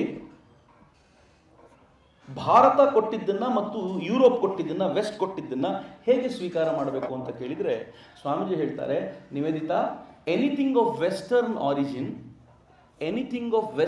origin you first test it and then accept it, and anything of Indian origin you first accept it if required you test it ಅಂತಂದರು ಸ್ವಾಮೀಜಿ. ಇದು ಭಾರತದ ಕುರಿತಂತೆ ಜಾಗತಿಕ ಮಟ್ಟದಲ್ಲಿ ಸ್ವಾಮೀಜಿ ಹೇಳಿದ್ದು ಮತ್ತು ಜಗತ್ತು ಗೌರವಿಸುವಂಥ ರೀತಿ. ಇವತ್ತು ಇಡೀ ಜಗತ್ತಿನಲ್ಲಿ ಭಾರತ ಕೊಟ್ಟಂಥ ಯೋಗಕ್ಕೆ ಈ ಪರಿಯ ಅಪರಿಮಿತ ಗೌರವ ಇದೆಯಲ್ಲ ಮಿತ್ರ. ಇಷ್ಟೇ ಅಲ್ಲ, ಇವತ್ತು ಭಾರತ ಬೆಳೆದು ನಿಂತಿರುವಂಥ ರೀತಿ ಹೇಗಿದೆ ಅಂತಂದರೆ, ಇಡೀ ಜಗತ್ತು ಭಾರತವನ್ನು ಇವತ್ತು ಆರ್ಡಿನರಿ ರಾಷ್ಟ್ರವಾಗಿ ಕಾಣ್ತಾ ಇಲ್ಲ. ನೀವು ಹುಟ್ಟಿದಾಗ ನನ್ನ ದೇಶ ಎಷ್ಟು ಆರ್ಡಿನರಿ ಆಗಿತ್ತೋ, ನೀವು KLE ಕಾಲೇಜಿನ BCA ಕ್ಲಾಸಸ್ಗೆ ಬರಬೇಕಾದಾಗ ನನ್ನ ದೇಶ ಇದಕ್ಕಿಂತಲೂ 100 ಪಟ್ಟು ಎತ್ತರದಲ್ಲಿ ಹೋಗಿ ನಿಂತ್ಕೊಂಡಿದೆ. ಹೇಗಿದೆ ಗೊತ್ತೇನು? ಇತ್ತೀಚೆಗೆ ಸುಮಾರು ಒಂದು 6-7 ತಿಂಗಳ ಹಿಂದೆ ನಾನೊಂದು ಘಟನೆ ಹೇಳ್ತೀನಿ ನಿಮಗೆ, ಇಂಡಿಯಾದ ಸ್ಟ್ಯಾಂಡರ್ಡ್ಸ್ ಹೆಂಗೆ ಚೇಂಜ್ ಆಗಿದೆ ಈಗ ಅಂತ. ಈ UN ನಲ್ಲಿ ಒಂದು ಕೋರ್ಟ್ ಇದೆ, ಇಂಟರ್ನ್ಯಾಷನಲ್ ಕೋರ್ಟ್ ಆಫ್ ಜಸ್ಟಿಸ್ ಅಂತ ಕರೀತಾರೆ, ICJ ಅಂತ ಕರೀತಾರೆ. ಈ ಇಂಟರ್ನ್ಯಾಷನಲ್ ಕೋರ್ಟ್ಗೆ ಏನಿದೆ, ಅದಕ್ಕೆ ಜಸ್ಟಿಸ್ಗಳನ್ನು ಜಗತ್ತಿನ ಬೇರೆ ಬೇರೆ ಭಾಗಗಳಿಂದ ಆಯ್ಕೆ ಮಾಡ್ತಾರೆ. ಯಾರ್ಯಾರಲ್ಲಿ ಜಸ್ಟಿಸ್ ಆಗಿದ್ದಾರೋ ಅವರುಗಳ ರಾಷ್ಟ್ರಕ್ಕೆ ಸಹಜವಾಗಿ ಒಂದು ಸ್ವಲ್ಪ ತೂಕ ಯಾವಾಗಲೂ ಜಾಸ್ತಿ ಇರುತ್ತೆ. ಇಂಡಿಯಾದ ಜಸ್ಟಿಸು ಕಳೆದ 9 ವರ್ಷಗಳಿಂದ ಇದ್ರು. 9 ವರ್ಷ ಒಬ್ಬರು ಟೆನ್ಯೂರ್. ನಮ್ಮ ಟೆನ್ಯೂರ್ ಮುಗಿಯೋ ಹಂತಕ್ಕೆ ಬಂತು. ಮುಗಿಯೋ ಹಂತಕ್ಕೆ ಬಂದಾಗ ಈ ದೇಶದ ಪ್ರಧಾನಮಂತ್ರಿ ಹೇಳಿದರು, ನಮಗೆ ಇನ್ನೊಂದು 9 ವರ್ಷ ಕಂಟಿನ್ಯೂ ಆಗಬೇಕು. ಅವರು ಯಾಕೆ ಕಂಟಿನ್ಯೂ ಆಗಬೇಕು ಅಂದರೆ, ನಮ್ಮದು ಮತ್ತು ಪಾಕಿಸ್ತಾನದ್ದು ಕಿತ್ತಾಟ ನಡೀತಾ ಇದೆ. ಈ ಕಿತ್ತಾಟ ಹೀಗೆ ನಡೀತಾ ಇದ್ದರೆ ನಮ್ಮ ಜಸ್ಟಿಸ್ ಅಲ್ಲಿಲ್ಲ ಅಂತಂದರೆ ನಮಗೆ ವಿರೋಧ ಆಗೋ ಚಾನ್ಸಸ್ ಇದೆ, ಒಬ್ಬರಲ್ಲಿ ಬೇಕೇ ಬೇಕು ಅಂತ. ಅಷ್ಟೊತ್ತಿಗೆ ಸರಿಯಾಗಿ ಈ ಏಷ್ಯಾ ಕೋಟಾದಲ್ಲಿ ಲಿಬಿಯಾದಿಂದ ಬಂದಿರುವಂಥ ಒಬ್ಬ ವ್ಯಕ್ತಿ ಹೇಳಿದರು, ಈ ಬಾರಿ ಏಷ್ಯಾ ಕೋಟಾದಲ್ಲಿ ನಾನಿದ್ದೀನಿ ಅಂತ. ಅವ್ರು ನಿಂತ್ಕೊಂಡು ಎಲೆಕ್ಷನ್ ಗೆದ್ಬಿಟ್ರು, ಲಿಬಿಯನ್ ಜಸ್ಟಿಸ್ ಗೆದ್ಬಿಟ್ರು. ನಮ್ಮವ್ರಿಗೆ ಗೆದ್ದಿದ್ದು ಒಂದೇ ಒಂದು ಏನು ಅಂದರೆ ಏಷ್ಯಾ ಕೋಟಾ ಅಲ್ಲ, ವರ್ಲ್ಡ್ ಕೋಟಾ ಇತ್ತು. India requested every one, please ಈ ಸಲ ಒಂದ್ಸಲ ನಂಗೆ ಬಿಟ್ಕೊಡಿ, ಈ ಸಲ ನಾವು ಕಂಟಿನ್ಯೂ ಆಗಲೇಬೇಕು, ನೆಕ್ಸ್ಟ್ ಟೈಮ್ ಬೇಕಿದ್ರೆ ನೀವು ನಮ್ಮ ಜಾಗದಲ್ಲಿ ತೆಗೆದುಕೊಳ್ಳಿ ಅಂತ ಎಷ್ಟು ಕೇಳಿದ್ರು ಇಂಗ್ಲೆಂಡ್ ಹೇಳ್ತು, ನೋ ವೇ, ಈ ಸಲ ವರ್ಲ್ಡ್ ಕೋಟಾದಲ್ಲಿ ನಾನೇ ಪಾರ್ಟಿಸಿಪೇಟ್ ಮಾಡಬೇಕು, ನನಗೆ ನೀವು ಜಾಗ ಬಿಟ್ಕೊಡ್ಬೇಕು ಅಂತ ಇಂಡಿಯಾ ಕೇಳಿದಾಗ ಇಂಡಿಯಾ ಹೇಳ್ತು, ನೀವು ಬಿಟ್ಕೊಡ್ಲಿಲ್ಲ ಅಂತಂದರೆ will go for elections. India elections fight ಮಾಡ್ಲಿಕ್ಕೆ ಹೊರಟಿದೆ. ಯಾರ ಎದುರುಗಡೆ ಅಂತಂದರೆ 200 ವರ್ಷಗಳ ಕಾಲ ನಮ್ಮನ್ನು ಆಳಿದಂಥ ಇಂಗ್ಲೆಂಡಿನ ಎದುರುಗಡೆ ಎಲೆಕ್ಷನ್ ಫೈಟ್ ಮಾಡ್ಲಿಕ್ಕೆ ಹೊರಟು. ಇಂಗ್ಲೆಂಡ್ ಅನ್ಕೊಳ್ತು, ಧಿಮಾಕಲ್ಲ, ಎಂಥ ಧಿಮಾಕ್ ಅವರಿಗೆ ಅಂತಂದರೆ, ಜಗತ್ತನ್ನು ರೂಲ್ ಮಾಡಿದವ್ರು ನಾವು, ನಮ್ಮ ಮಾತನ್ನು ಯಾರು ಎದುರಾಡ್ತಾರೆ, ನಮಗೆ ಎಲ್ಲರೂ ಓಟ್ ಹಾಕ್ತಾರೆ ಅಂತ ಪ್ಲ್ಯಾನ್ ಮಾಡ್ಕೊಂಡಿದ್ರೆ ಎಲೆಕ್ಷನ್ ಅನೌನ್ಸ್ ಆಯಿತು. ಅನೌನ್ಸ್ ಆದಾಗಲೂ ಇಂಡಿಯಾ ತುಂಬ ಬಾರಿ ಕೇಳ್ಕೊಳ್ತು, ಮಾಡಲಿಲ್ಲ ಅಂತ ಗೊತ್ತಾದಾಗ ಇಂಡಿಯಾದ ಎಲ್ಲ ಆಕ್ಟಿವಿಟಿ ಶುರುವಾಯಿತು. ಪರಿಣಾಮ ಎಲೆಕ್ಷನ್ನ ರಿಸಲ್ಟ್ ಬಂದಾಗ ಹೆಂಗಿತ್ತು ಗೊತ್ತಾ, ಅಲ್ಲಿ 2 ಗ್ರೂಪ್ ಇದೆ, ಒಂದು ಬಡ ರಾಷ್ಟ್ರಗಳ ಗ್ರೂಪು, ಇನ್ನೊಂದು ಶ್ರೀಮಂತ ರಾಷ್ಟ್ರಗಳ ಗ್ರೂಪು. ಶ್ರೀಮಂತ ರಾಷ್ಟ್ರಗಳಲ್ಲಿ 15 ರಾಷ್ಟ್ರ ಇದೆ, ಬಡ ರಾಷ್ಟ್ರಗಳಲ್ಲಿ 180, 190 ರಾಷ್ಟ್ರಗಳಿವೆ. ರಿಸಲ್ಟ್ ಬಂದಾಗ ಬಡ ರಾಷ್ಟ್ರಗಳಲ್ಲಿ ಹೆಚ್ಚು ಕಡಿಮೆ 100-120 ರಾಷ್ಟ್ರಗಳು ಭಾರತದ ಪರವಾಗಿದ್ವು, 60-65 ರಾಷ್ಟ್ರ ಮಾತ್ರ ಇಂಗ್ಲೆಂಡಿನ ಪರವಾಗಿತ್ತು. ಭಾರತ ಬಡ ರಾಷ್ಟ್ರಗಳಲ್ಲಿ ಲೀಡರ್ ಆಗಿ ಬಂದ್ಬಿಡ್ತು. ಆದರೆ ಶ್ರೀಮಂತ ರಾಷ್ಟ್ರಗಳು ಏನು ಮಾಡಿದ್ರು ಒಂದೇ ಅಲ್ಲ, 9 ರಾಷ್ಟ್ರಗಳು ಇಂಗ್ಲೆಂಡಿನ ಪರವಾಗಿ ನಿಂತ್ಕೊಂಡ್ವು, ಅಲ್ಲೂ 6 ರಾಷ್ಟ್ರಗಳು ನಮ್ಮ ಪರವಾಗಿ ಬಂತು. ಈಗ ಮಜಾ ಆಯಿತು. ಎರಡೂ ಕಡೆ ಡಿವೈಡೆಡ್ ಆಗಿದ್ದರಿಂದ ಎಲೆಕ್ಷನ್ ಇನ್ನೊಂದ್ಸಲ ಮಾಡಬೇಕು ಅಂತಾಯಿತು. ಇನ್ನೊಂದ್ಸಲ ಎಲೆಕ್ಷನ್ ಮಾಡುವಾಗ ಇಂಗ್ಲೆಂಡಿಗೆ ಬಹಳ ಚಡಪಡಿಕೆ ಶುರುವಾಯಿತು. ಏನು ಮಾಡೋದು, ಎಲ್ಲರನ್ನೂ ಕನ್ವಿನ್ಸ್ ಮಾಡ್ಲಿಕ್ಕೆ ಟ್ರೈ ಮಾಡ್ತು. ಆದರೆ ಭಾರತ ತನ್ನ ಕೆಲಸವನ್ನು ಎಷ್ಟು ವ್ಯಾಪಕ ಮಾಡ್ತು ಅಂತಂದರೆ, ಬಡ ರಾಷ್ಟ್ರಗಳಲ್ಲಿರುವಂಥ 180-190 ರಾಷ್ಟ್ರಗಳಲ್ಲಿ ಸೆಕೆಂಡ್ ಟೈಮ್ ಎಲೆಕ್ಷನ್ ಆಗುವಾಗ ಭಾರತದ ಪರವಾಗಿ 170 ರಾಷ್ಟ್ರಗಳು ವೋಟ್ ಹಾಕ್ತೀವಿ ಅಂತ ಓಪನ್ ಆಗಿ ಹೇಳಿಕೆ ಕೊಟ್ಬಿಟ್ಟು 170 ಕಂಟ್ರೀಸ್. ಇಂಡಿಯಾ ಕನ್ವಿನ್ಸ್ಡ್ ಅಂತ. ಆಗ ಶ್ರೀಮಂತ ರಾಷ್ಟ್ರಗಳು ಏನು ಹೇಳಿದ್ವು ಗೊತ್ತಾ, ಶ್ರೀಮಂತ ರಾಷ್ಟ್ರಗಳು ಹೇಳಿದ್ವು, ಬಡ ರಾಷ್ಟ್ರಗಳು ಒಟ್ಟಾಗಿ ನಿಂತಿರುವಾಗ ನಾನು ಮಾತ್ರ ಭಾರತದ ವಿರುದ್ಧ ನಿಲ್ಲಕ್ಕಾಗಲ್ಲ, ನಾವು ಕೂಡ ಎಲೆಕ್ಷನ್ ನಡೆದ್ರೆ ಭಾರತದ ಪರವಾಗಿ ಹೋಗ್ತೀವಿ, ಮುಖಭಂಗ ತಪ್ಪಿಸ್ಕೊಳ್ಳಿಕ್ಕೆ ನೀವು ನಾಮಿನೇಷನ್ ವಾಪಸ್ ತಗೊಳ್ಳಿ ಅಂತಂದರೆ ಇಂಗ್ಲೆಂಡ್ ಏನು ಮಾಡ್ತು ಗೊತ್ತಾ, ನಾಮಿನೇಷನ್ ವಾಪಸ್ ತಗೊಂಡು ಏನು ಹೇಳ್ತು ಗೊತ್ತಾ, ಇಂಡಿಯಾ ಮತ್ತು ಇಂಗ್ಲೆಂಡು ದೀರ್ಘಕಾಲದ ಫ್ರೆಂಡ್ಸು, ನಾವಿಬ್ಬರು ಫೈಟ್ ಮಾಡೋದು ಚೆನ್ನಾಗಿರಲ್ಲ, ಅದಕ್ಕೆ ನಾವು ವಾಪಸ್ ತಗೋತಿದ್ದೀವಿ ಅಂತ ದಲ್ವಿಂದರ್ ಭಂಡಾರಿ ಎದುರುಗಡೆ ಇಂಗ್ಲೆಂಡು ತನ್ನ ನಾಮಿನೇಷನ್ ಫೈಲ್ನ ವಾಪಸ್ ತೆಗೆದುಕೊಳ್ತು. ಪರಿಣಾಮ ಭಾರತದ ICJ ಕಂಟಿನ್ಯೂ ಆದರು. ಯುರೋಪಿನ ಪತ್ರಿಕೆಗಳಲ್ಲಿ ಇಷ್ಟು ಕೆಟ್ಟದಾಗಿ ಬರೆದ್ರು ಇಂಗ್ಲೆಂಡಿನ ಬಗ್ಗೆ, ಭಾರತದ ಎದುರಿಗೆ ಸೋಲ್ತಲ್ಲ ಅಂತ. ಯಾವ ಇಂಗ್ಲೆಂಡು ನಮ್ಮನ್ನು ಮಣಿಸಿಕೊಂಡು 200 ವರ್ಷಗಳ ಕಾಲ ಆಳಿತ್ತು ಅಂತ ನಾವು ಹೇಳ್ತಿದ್ವೋ, ಇವತ್ತು ಇಂಟರ್ನ್ಯಾಷನಲ್ ಅರೀನಾದಲ್ಲಿ ಅದಕ್ಕೆ ನಯಾ ಪೈಸೆ ಕಿಮ್ಮತ್ತಿಲ್ಲ. ಅದರ ಎದುರುಗಡೆ ಭಾರತ ಬೆಳೆದು ನಿಂತಿದೆ. ಎಂಥ ರಾಷ್ಟ್ರದಲ್ಲಿದ್ದೀವಿ ನಾವಿವತ್ತು. ಇವತ್ತಿನ ಭಾರತ ಹೇಗಿದೆ ಗೊತ್ತೇನು? ಇವತ್ತಿನ ಭಾರತ ಹೇಗಿದೆ ಅಂತಂದ್ರೆ, ಜಗತ್ತಿನ ಹೆಚ್ಚು ಕಡಿಮೆ 90% ರಾಷ್ಟ್ರಗಳು, believe me, including Muslim countries, ಅವರು ಪಾಕಿಸ್ತಾನವನ್ನು ರೋಕ್ ಕಂಟ್ರಿ ಅಂತ ಹೇಳ್ತಾರೆ, ಟೆರರಿಸ್ಟ್ ಕಂಟ್ರಿ ಅಂತ ಹೇಳ್ತಾರೆ. ಯಾಕೆ ಅಂತಂದ್ರೆ, ಈ ದೇಶ ಇವತ್ತು ಜಗತ್ತಿನ ಮುಂದೆ ಪಾಕಿಸ್ತಾನ ಮಾಡ್ತಾ ಇರುವಂತ ಅತ್ಯಾಚಾರ ಅನಾಚಾರಗಳನ್ನ ಹೇಗೆ ಪ್ರೊಡ್ಯೂಸ್ ಮಾಡ್ತಿದೆ ಅಂತಂದ್ರೆ, ನಾನು ನಿನ್ನೆ ಒಂದು ವಿಡಿಯೋ ನೋಡ್ತಿದ್ದೆ. ಪಾಕಿಸ್ತಾನದ ಒಬ್ಬ ವ್ಯಕ್ತಿ ಹೇಳ್ತಾರೆ, ಒಬ್ಬ ಸೀನಿಯರ್ ವ್ಯಕ್ತಿ, ತುಂಬಾ ಪ್ರಭಾವಿ ವ್ಯಕ್ತಿ, ಏನ್ ಹೇಳ್ತಾರೆ ಅಂತಂದ್ರೆ, ಪಾಕಿಸ್ತಾನದ ಸೈನಿಕರು ಬಲೂಚಿಸ್ತಾನದಲ್ಲಿ ಸಿಂಧ್ನಲ್ಲಿ ಮಾಡ್ತಿರುವ ಅತ್ಯಾಚಾರ ನೋಡ್ಲಿಕ್ಕಾಗಲ್ಲ, ಬಹಳ ಕೆಟ್ಟದಾಗಿದೆ ಅಂತ. ಇದ್ರ ಅರ್ಥ ಏನು ಗೊತ್ತೇನು? ಪಾಕಿಸ್ತಾನವೇ ಒಳಗಿನಿಂದ ಸಿಡಿಯೋ ಮಟ್ಟಿಗೆ ನಿಂತಿದೆ. ಯಾಕೆಂದ್ರೆ ಇಂಡಿಯಾ ಸ್ಟ್ರಾಂಗ್ ಆಗಿ ಡೆವಲಪ್ ಆಗಿ ನಿಂತಿದೆ. ಎಂಥ ಟೈಮ್ ಪೀರಿಯಡ್ ಅಲ್ಲಿ ಇದ್ದೀವಿ ನಾವು. ಒಂದು 10 ವರ್ಷದ ಹಿಂದೆ ಆಗಿದ್ದಿದ್ರೆ ಬಹುಶಃ ಇಷ್ಟು ನನಗೆ ಹೇಳಕ್ ಆಗ್ತಿರ್ಲಿಲ್ವೇನೋ, ಒಂದು 20 ವರ್ಷದ ಹಿಂದೆ ಆಗಿದ್ರೆ ಹಿಂಗೆ ಹೇಳಲಿಕ್ಕೆ ಆಗ್ತಿರ್ಲಿಲ್ವೇನೋ. ಆದರೆ ಇವತ್ತು ನನಗೆ ಹೇಳಬೇಕಾದಾಗ ಬಹಳ ಹೆಮ್ಮೆ ಇದೆ. ನನ್ನ ರಾಷ್ಟ್ರ ಇವತ್ತು ಯಾವ ಹಂತಕ್ಕೆ ಹೋಗಿ ನಿಂತಿದೆ ಅಂತಂದ್ರೆ, ಇಡೀ ಜಗತ್ತು ಗೌರವದ ಗುಣಗಾನ ಮಾಡಬೇಕು. ರಾಷ್ಟ್ರ ಹಂತಕ್ಕೆ ನಿಂತಿದೆ. ಒಳಗೆ ಏನಾದರೂ ಮಾಡ್ತಿದ್ದೀವ ನಾವು ಅಂತ ಕೇಳಿದರೆ ನಾವೆಲ್ಲರೂ 0 ಸ್ಟೇಜಲ್ಲಿ ಇದ್ದೀವಿ. ಮಿತ್ರರೇ, ನನ್ನ ರಾಷ್ಟ್ರಕ್ಕೆ ನಾನು ತುಂಬ ಬಾರಿ ಅನೇಕ ವಿದೇಶದ ರಾಷ್ಟ್ರಗಳಿಗೆಲ್ಲ ವಿದೇಶಕ್ಕೆಲ್ಲ ಹೋಗಿ ಬಂದಾಗ ನೋಡ್ತಿರ್ತೀನಿ, ಅಲ್ಲಿನ ವ್ಯವಸ್ಥೆಗಳಿವೆಯಲ್ಲ ಏನು ಸುಂದರವಾಗಿವೆ. ಅಲ್ಲಿನ ನೀಟ್ನೆಸ್ಸು, ಅಲ್ಲಿನ ಜನ, ಅವರ ಬಿಹೇವಿಯರು ಅತ್ಯದ್ಭುತ ಅಂತ ಅನಿಸುತ್ತೆ. ಆದರೆ ಜಗತ್ತಿನ ಗೌರವವನ್ನು ಸ್ವೀಕಾರ ಮಾಡುವ ಭಾರತಕ್ಕೆ ಬಂದು ನೋಡಿದರೆ ನಯಾ ಪೈಸೆ ಗೌರವ ಉಳಿಸ್ಕೊಂಡ್ರು ಅಂತ ರಾಷ್ಟ್ರ ಅಂತ ಅನ್ಸಲ್ಲ. ಯಾಕೆಂದರೆ ಯೂತ್ ಆಗಿ ನಾವು ಫೇಲ್ ಆಗಿದ್ದೀವಿ. ನಾವು ಒಮ್ಮೆ ಆದರೂ ಈ ದೇಶದ ಈ ಚಿಂತನೆಯ ಕುರಿತಂತೆ ಗಮನ ಹರಿಸ್ಕೊಂಡು ಒಂದು ಹೆಜ್ಜೆ ಆಚೆ ಇಟ್ಟು ಸಮಾಜದ ಕುರಿತಂತೆ ಆಲೋಚನೆ ಮಾಡಿ ನೋಡಿ, ಒಂದು ಅದ್ಭುತವಾದ ರಾಷ್ಟ್ರವನ್ನು ಮತ್ತೊಮ್ಮೆ ಕಟ್ಟಿ ಜಗತ್ತಿಗೆ ಸಮರ್ಪಣೆ ಮಾಡಲಿಕ್ಕೆ ಸಾಧ್ಯ ಆಗುತ್ತೆ. ಬಿಲೀವ್ ಮೀ, ಭಾರತ ಏನಾದರೂ ನಿರ್ಮಾಣ ಆಗಿ ಜಗತ್ತಿನ ಮುಂದೆ ನಿಂತ್ಕೊಳ್ತು ಅಂತಂದರೆ ಜಗತ್ತು ಉದ್ಧಾರ ಆಗುತ್ತೆ. ಅಕಸ್ಮಾತ್ ಭಾರತ ನಾಶ ಆಯಿತು ಅಂತಂದರೆ ಜಗತ್ತು ಹೋಗ್ಬಿಡುತ್ತೆ. ಸ್ವಾಮಿ ವಿವೇಕಾನಂದ ಹೇಳೋ ಮಾತು. ಸ್ವಾಮೀಜಿಗೆ ಯಾರೋ ಕೇಳಿದರು, Swamiji shall India die? Swamiji ಒಂದು ಸ್ಪೀಚ್ ಇದೆ, ದಯಮಾಡಿ ಓದಿ ಯಾವಾಗಲಾದರೂ. ಮೋಸ್ಟ್ಲಿ ನೀವು ಗೂಗಲ್ ಸರ್ಚ್ ಮಾಡುವಾಗ ಸಿಗುತ್ತೆ. ನಾನು ಗೂಗಲಲ್ಲಿ ತುಂಬ ಸರ್ಚ್ ಮಾಡ್ಲಿಕ್ಕೆ ಹೇಳ್ತೀನಿ ನಿಮಗೆ. ಏನೇನು ಸರ್ಚ್ ಮಾಡ್ತೀರೋ ಅದನ್ನು ಬಿಟ್ಟು ಹೊಸ ಸರ್ಚಿಗೆ ಬನ್ನಿ ಅಂತ. ಗೂಗಲಲ್ಲಿ ನೀವು ಶಾಲ್ ಇಂಡಿಯಾ ಡೈ ಅನ್ನುವಂಥ ಒಂದು ಟಾಪಿಕ್ ಹಾಕಿ ವಿವೇಕಾನಂದ ಅಂತ ಕೊಟ್ಟು ನೋಡಿ. ವಿವೇಕಾನಂದರ ಮೊದಲನೇ ಸಾಲ ಏನಿರುತ್ತೆ ಗೊತ್ತಾ? ಅವರ ಭಾಷಣದ ಟೈಟಲ್ಲೇ ಅದು, ಶಾಲ್ ಇಂಡಿಯಾ ಡೈ. ಸ್ವಾಮೀಜಿ ಹೇಳ್ತಾರೆ, never, India shall never die. ಯಾಕೆ ಅಂತ ಕೇಳಿದ್ರೆ ಸ್ವಾಮೀಜಿ ಎಕ್ಸ್ಪ್ಲೈನ್ ಮಾಡ್ತಾರೆ, ಜಗತ್ತಿನಲ್ಲಿ ಒಳ್ಳೆಯದು ಅಂತ ಏನಾದರೂ ಇದ್ದರೆ, ಸದ್ಗುಣ ಅಂತ ಏನಾದರೂ ಇದೆ, ಸಚ್ಚಿಂತನೆ ಅಂತ ಏನಾದರೂ ಇದ್ದರೆ, ಅದೆಲ್ಲ ಇರೋದು ಭಾರತದಲ್ಲಿ. ಅಕಸ್ಮಾತ್ ಭಾರತ ನಾಶವಾಗೋಯಿತು ಅಂತಂದರೆ ಜಗತ್ತೇ ನಾಶವಾಗಿಬಿಡುತ್ತೆ. ಹೀಗಾಗಿ ಭಗವಂತನಿಗೆ ಅವನು ಸೃಷ್ಟಿ ಉಳಿಸ್ಕೊಳ್ಬೇಕು ಅಂದರೆ ಭಾರತವನ್ನು ಉಳಿಸಿಕೊಳ್ಳೋದು ಅನಿವಾರ್ಯ ಅಂತಾರೆ ಸ್ವಾಮೀಜಿ. ನಂಗೆ ಫಸ್ಟ್ ಟೈಮ್ ಇದನ್ನು ಕೇಳಿದಾಗ ಐ ಥಾಟ್ ಸ್ವಾಮೀಜಿ ತುಂಬ ಓವರ್ ಎಕ್ಸ್ಪ್ಲೈನಿಂಗ್ ಇಟ್ ಅಂತ ಅಂದ್ಕೊಂಡೆ ನಾನು. ಆಮೇಲೆ ನಂಗೆ ಗೊತ್ತಾಯಿತು ಸ್ವಾಮೀಜಿ ಓವರ್ ಎಕ್ಸಾಜುರೇಟ್ ಮಾಡಿ ಅದನ್ನು ಹೇಳ್ತಿರಲಿಲ್ಲ. ಬಟ್ ಸ್ವಾಮೀಜಿಯ ಕಲ್ಪನೆ ತೆಗೆದುಕೊಂಡು ನೋಡಿ, 1947ಗಿಂತ ಮುಂಚೆ ಪಾಕಿಸ್ತಾನ ನಮ್ಮ ಜೊತೆ ಇತ್ತು. Great country. ಲಾಹೋರ್ ಹೆಸರೇನಿತ್ತು ಗೊತ್ತಾ? ಲವಪುರ ಅಂತಿತ್ತು. ರಾಮನ ಮಗ ಲವ ಇದ್ನಲ್ಲ, ಲವ ಆಳಿದ ನಾಡು ಲವಪುರ ಲಾಹೋರ್ ಆಗಿತ್ತು. ಲಾಹೋರ್ ಅನ್ನುವಂಥ ಜಾಗವನ್ನು ಹೊಂದಿಕೊಂಡಿದ್ದಂಥ ಪಾಕಿಸ್ತಾನ ಸ್ವಾತಂತ್ರ್ಯಕ್ಕೂ ಮುನ್ನ ಅತ್ಯಂತ ಶ್ರೇಷ್ಠ ರಾಷ್ಟ್ರವಾಗಿತ್ತು, ಅತ್ಯಂತ ಶ್ರೇಷ್ಠ ಭೂಭಾಗವಾಗಿತ್ತು. ನಮಗೆ ಸ್ವಾತಂತ್ರ್ಯ ಬಂದ ನಂತರ ಡಿವೈಡ್ ಆದ್ರಲ್ಲ, ಇವತ್ತು ಪಾಕಿಸ್ತಾನ ಹೆಂಗಿದೆ ಗೊತ್ತಾ? ಅವ್ರ ಮೇಲೆ ಅವ್ರಿಗೆ ನಂಬಿಕೆ ಇಲ್ಲ. ಚೈನಾ ಏನಾದರೂ ಪಾಕಿಸ್ತಾನಕ್ಕೆ ಭಿಕ್ಷೆ ಕೊಡಲಿಲ್ಲ ಅಂತಂದರೆ ಪಾಕಿಸ್ತಾನ ಬದುಕುವ ಸ್ಥಿತಿಯಲ್ಲಿಲ್ಲ. ಇವತ್ತು ಅಮೆರಿಕನರು ಪಾಕಿಸ್ತಾನಕ್ಕೆ ಭಿಕ್ಷೆ ಕೊಡ್ತಿಲ್ಲ. ಅಮೆರಿಕನರು ಎಲ್ಲಿವರೆಗೂ ಹೇಳಿದರು ಅಂದರೆ, ಇದುವರೆಗೂ ನಿನಗೆ ನಾನು ಕೊಟ್ಟಿರೋ ದುಡ್ಡನ್ನೆಲ್ಲ ವಾಪಸ್ ಕೊಡು ಅಂತ ಹೇಳಿದರು. ಅದಕ್ಕೆ ಪಾಕಿಸ್ತಾನದ ಬಹುಶಃ ಒಬ್ಬ ಸಣ್ಣ ಪತ್ರಕರ್ತ ಏನು ಮಾಡಿದ ಅಂತಂದರೆ, ನಾವು ಉಳಿದಿರೋ ಪೇಸ್ಟ್ ಡಬ್ಬಿ ವಾಪಸ್ ಕೊಡಲ್ಲ, ಅಂಥದ್ರಲ್ಲಿ ನೀವು ಕೊಟ್ಟಿರೋ ಸಾಲ ವಾಪಸ್ ಕೊಡ್ತೀವಿ, ಅಷ್ಟು ಯೋಗ್ಯತೆ ನಮಗೆಲ್ಲ ಹೋಗು ಅಂತ ಹೇಳಿ ಕಳಿಸ್ತಾನ. ಪಾಕಿಸ್ತಾನಕ್ಕೆ ಯೋಗ್ಯತೆನೇ ಉಳ್ಕೊಂಡಿಲ್ಲ. ನಮ್ಮ ಜೊತೆ ಇದ್ದಂಥ ರಾಷ್ಟ್ರ, ಸಿರಿವಂತ ರಾಷ್ಟ್ರದ ಒಂದು ಭಾಗ. ನಮ್ಮ ಜೊತೆ ಇದ್ದಂಥ ಬಾಂಗ್ಲಾದೇಶ 1947 ಸೆಪರೇಟ್ ಆಯಿತು. ಅದು ಈಸ್ಟ್ ಪಾಕಿಸ್ತಾನ ಅಂತಾಗಿತ್ತು. 1971 ಬಾಂಗ್ಲಾದೇಶ ಅಂತಾಯ್ತು. ಹೇಗಿದೆ ಬಾಂಗ್ಲಾದೇಶದ ಪರಿಸ್ಥಿತಿ? ತನ್ನ ದೇಶದ ಜನರನ್ನ ತನ್ನ ಹತ್ರ ಉಳಿಸ್ಕೊಂಡು ಕೆಲಸ ಕೊಡ್ಲಿಕ್ಕೆ ಆಗದಂತ ದೈನ್ಯ ಸ್ಥಿತಿಗೆ ಬಾಂಗ್ಲಾದೇಶ ಹೋಗಿದೆ. ಯಾವ ಬಂಗಾಳ? ಅತ್ಯಂತ ಶ್ರೇಷ್ಠವಾಗಿದ್ದ ಬಂಗಾಳ ಅದು. ಆ ಬಂಗಾಳ ಇವತ್ತು ಆ ಸ್ಥಿತಿಗೆ ತಲುಪೋಗಿದೆ. ಯೋಚನೆ ಮಾಡಿ ನೋಡಿ, ಅಫ್ಘಾನಿಸ್ತಾನ ಮಹಾಭಾರತದ ಕಾಲದಲ್ಲಿ ನಮ್ಮ ಜೊತೆ ಇದ್ದಂತ ರಾಷ್ಟ್ರ. ಅಫ್ಘಾನಿಸ್ತಾನ ಯಾವ ರಾಷ್ಟ್ರ ಗೊತ್ತಾ? ಗಾಂಧಾರ ದೇಶ ಅಂತ ಕರೀತಿದ್ರು ಅದನ್ನ. ಗಾಂಧಾರ ದೇಶ ಯಾರದ್ದು? ಧೃತರಾಷ್ಟ್ರನ ಹೆಂಡತಿ ಗಾಂಧಾರಿಯ ತವರು ಮನೆ. ಅದು ಅಟ್ಯಾಕಿಗೆ ಒಳಗಾಗಿ ಸೆಪರೇಟ್ ಆಯಿತು. ಹೇಗಿದೆ ಅಫ್ಘಾನಿಸ್ತಾನ? ಅಫ್ಘಾನಿಸ್ತಾನವನ್ನು ಉದ್ಧಾರ ಮಾಡಲಿಕ್ಕೆ ಜಗತ್ತಿನ ಬೇರೆ ಬೇರೆ ರಾಷ್ಟ್ರಗಳ ಜನ ಬಂದು ಸೇರಿಕೊಳ್ಬೇಕಾದಂತ ಅತ್ಯಂತ ಕೆಟ್ಟ ಸ್ಥಿತಿಗೆ ತಲುಪ್ತು. ಆದರೆ ಇವೆಲ್ಲದರ ನಡುವೆಯೂ ಕೂಡ ಅವತ್ತಿನಿಂದ ಇವತ್ತಿನವರೆಗೂ ತನ್ನ ಗೌರವ ಘನತೆಯನ್ನು ಉಳಿಸ್ಕೊಂಡು ಬಂದಿರುವಂತಹ ರಾಷ್ಟ್ರ ಭಾರತ ಮಾತ್ರ. ನಾನು ಆ ರಾಷ್ಟ್ರದ ಪ್ರಜೆ ಅಂತ. ಏನು ಪುಣ್ಯವಂತರು ನಾವೆಲ್ಲ. ನನಗೆ ಫೈಸ್ ಖಾನ್ ಅಂತ ಒಬ್ಬ ಒಳ್ಳೆ ಮಿತ್ರರು ಒಂದು ಮಾತು ಯಾವಾಗಲೂ ಹೇಳೋರು. ನಾನು ಅದನ್ನು ತುಂಬ ಬಾರಿ ನೆನಪಿಸ್ಕೊಳ್ತೀನಿ, ನಿಮ್ಮ ಜೊತೆನೂ ಭಾಳ ಖುಷಿಯಿಂದ ಹಂಚ್ಕೊಳ್ಳಿಕ್ಕೆ ಪ್ರಯತ್ನ ಪಡ್ತೀನಿ. ಏನು ಹೇಳೋರು ಗೊತ್ತಾ ಫೈಸ್ ಖಾನ್?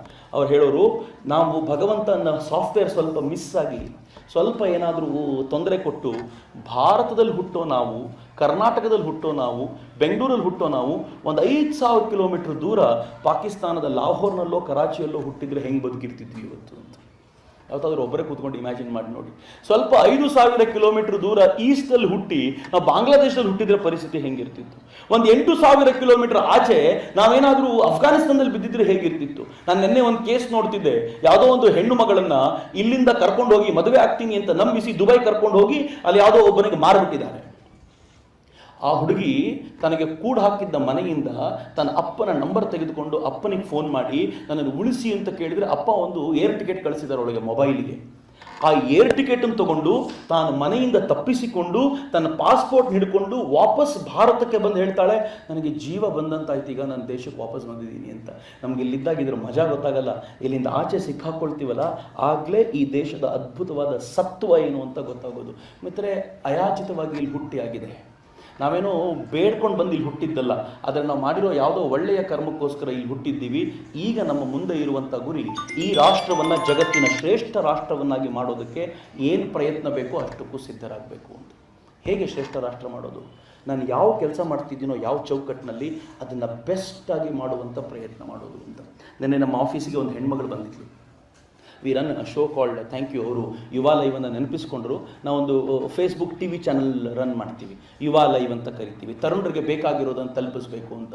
ಎಲ್ಲ ಮೀಡಿಯಾಗಳು ತರುಣರನ್ನ ಬೇರೆ ದಿಕ್ಕಿಗೆ ಕರ್ಕೊಂಡು ಹೋಗ್ಲಿಕ್ಕೆ ಪ್ರಯತ್ನ ಪಟ್ಟಾಗ ಒಂದಾದರೂ ಪಾಸಿಟಿವ್ ಮೀಡಿಯಾ ಇರಬೇಕು, ತರುಣರಿಗೆ ಬೇಕಾಗಿದ್ದನ್ನು ಕೊಡಬೇಕು ಅನ್ನೋ ಪ್ರಯತ್ನದಿಂದ ಯುವ ಲೈವ್ ಅಂತ ಒಂದು Facebook channel, of course we're on YouTube too. ನಾವು ಒಂದು ಇಂಟರ್ವ್ಯೂ ಮಾಡಬೇಕು ಅಂತ ಒಂದು ಹೆಣ್ಮಗಳನ್ನು ಕರೆಸ್ಕೊಂಡೆ ನಾನು. ಅವಳ ಹೆಸರು ಅರ್ಚನಾ ಕಾಮತ್ ಅಂತ. ನೆನೆ ಬೆಳಗಿಂದ ಮಧ್ಯಾಹ್ನದವರೆಗೂ ನಮ್ಮ ಜೊತೆ ಇದ್ಲು. ಅರ್ಚನಾ ಕಾಮತ್ ಯಾಕೆ ಗೊತ್ತಾ ವಿಶೇಷ?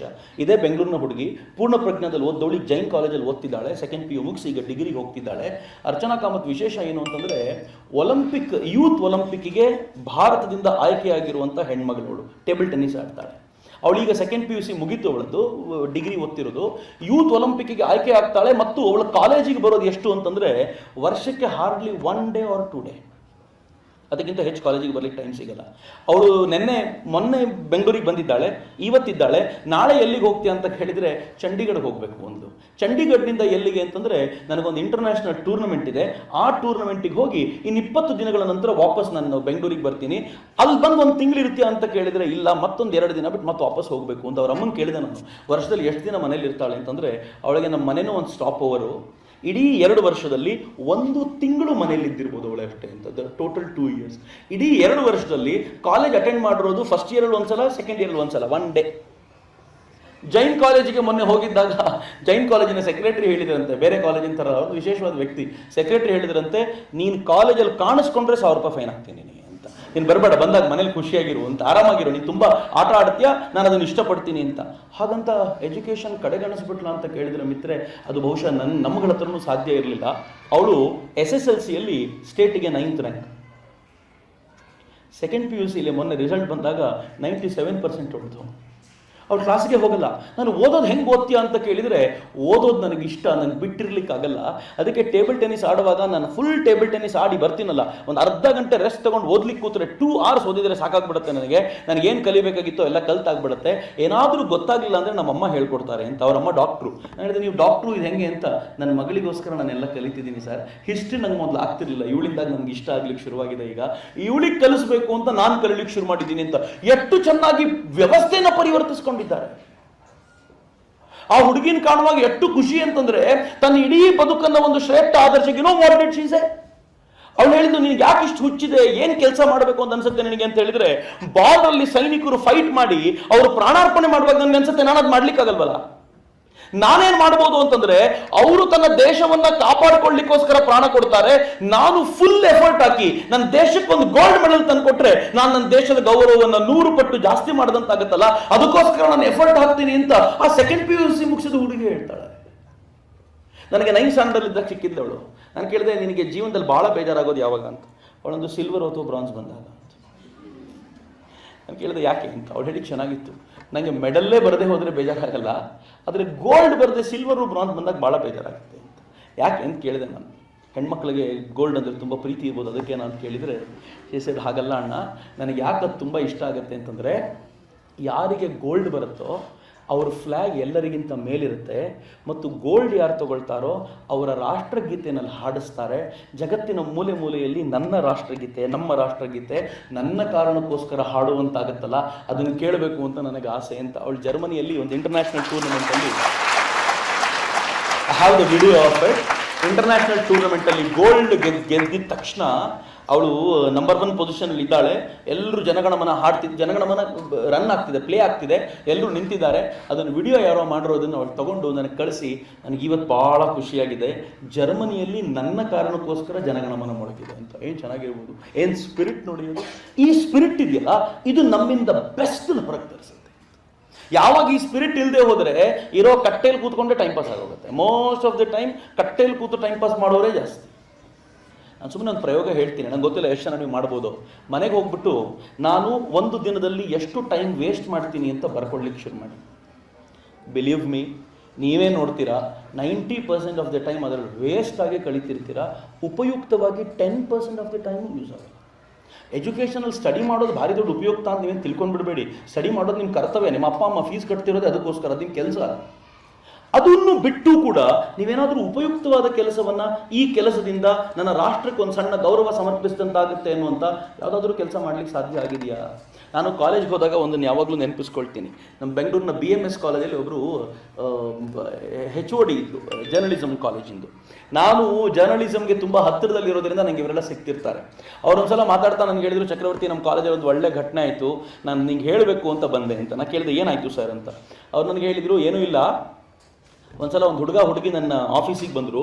ಆಫೀಸಿಗೆ ಬಂದವ್ರು ನನಗೇನು ಹೇಳಿದರು ಅಂತಂದರೆ, ಬರಿತಾ ಇದ್ದವ್ರು ಮೇಲೆ ಎತ್ತಿ ನೋಡಿದ್ರಂತೆ, ಸರ್ ನಾವಿಬ್ಬರು ಒಬ್ಬನೊಬ್ಬರು ಪ್ರೀತಿಸ್ತಾ ಇದ್ದೀವಿ, ನಮ್ಮ ಮನೆಗೆ ಮಾತಾಡಿಸಿ ಮದುವೆ ಮಾಡಿಸ್ತೀರಾ ಅಂತ ಕೇಳಿದರು.